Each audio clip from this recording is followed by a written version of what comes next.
Captain ही India गठबंधन को छोड़ के चला गया तो ये हमारे लिए तो बहुत दुखद है कि आखिर ऐसा क्या मोड़ आया जो नीतीश जैसा व्यक्ति जो इंडिया गठबंधन का प्रमुख चेहरा था वो हमें छोड़ के चला गया। मुझे नहीं लगता कि अब इंडिया अलायंस नाम की कोई चीज बची है। इसके कई कारण हैं, लेकिन मुख्य कारण जो मैं देख पा रहा हूं, एक तो राम मंदिर के निमंत्रण को ठुकराना।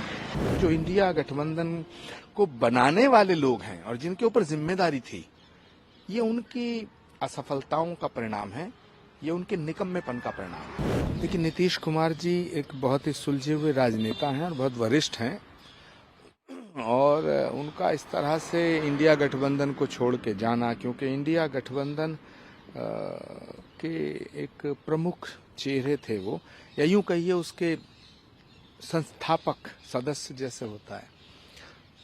अब कैप्टन ही इंडिया गठबंधन को छोड़ के चला गया तो ये हमारे लिए तो बहुत दुखद है, लेकिन चिंतन इस बात का करना चाहिए कि ये नौबत क्यों आई। उन नेताओं के खिलाफ कार्रवाई होनी चाहिए जो इंडिया गठबंधन में कोऑर्डिनेट कर रहे थे। आखिर ये कौन लोग हैं? क्या इन्हें पॉलिटिक्स की समझ नहीं है? क्या ये सहयोगी दलों का सम्मान करना नहीं जानते हैं? क्या ये उनसे ठीक कोऑर्डिनेशन नहीं करते हैं? क्या ये राहुल गांधी जी को और खड़गे जी को ठीक ब्रीफ नहीं कर पाते हैं?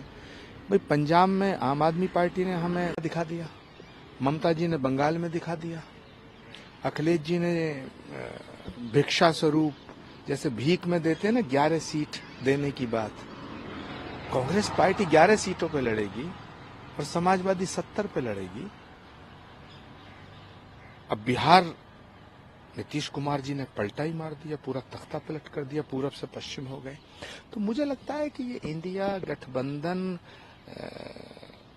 को मजबूत करने के लिए या उसको जो कोऑर्डिनेट करने के लिए जो भी नेता काम कर रहे थे, मैं आदरणीय खड़गे जी से और राहुल जी से ये निवेदन करना चाहूंगा कि उनके खिलाफ कार्रवाई होनी चाहिए कि आखिर ऐसा क्या मोड़ आया जो नीतीश जैसा व्यक्ति जो इंडिया गठबंधन का प्रमुख चेहरा था वो हमें छोड़ के चला गया।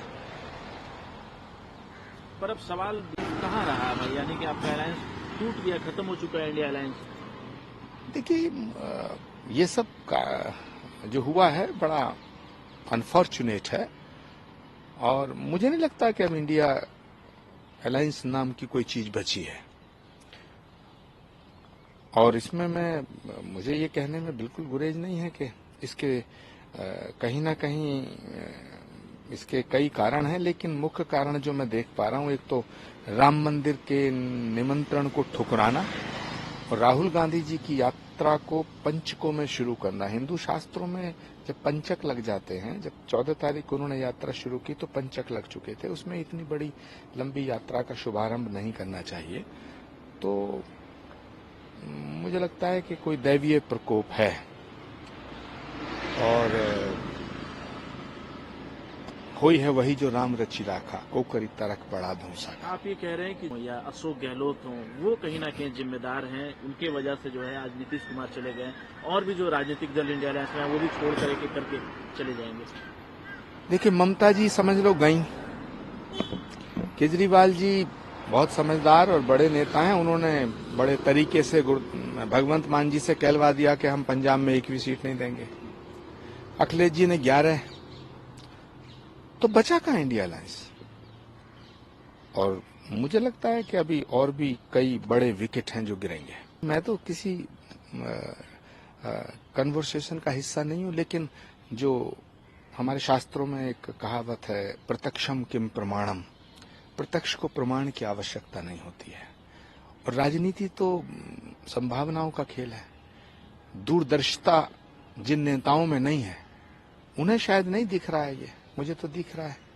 इसलिए मैंने पहले भी कहा था कि नीतीश जी पे नजर रखो, या तो उन्हें हम साथ ना लाते या उनका हम पूरा सम्मान करते।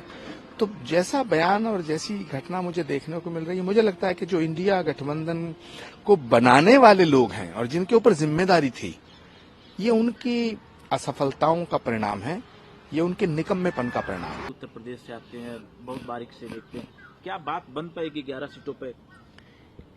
कांग्रेस को भिखारी थोड़ी है, याचक है क्या कांग्रेस पार्टी जो अखिलेश यादव जी के सामने कटोरा लेके 11 सीट पे चुनाव लड़ेगी? है ये तो ठीक है, समय समय का फेर है। अगर इंडिया अलायंस को के कोऑर्डिनेशन के रूप में प्रियंका जी को लगाया होता, प्रियंका गांधी जी को, अरविंद केजरीवाल जी को, तो मैं समझता हूं ये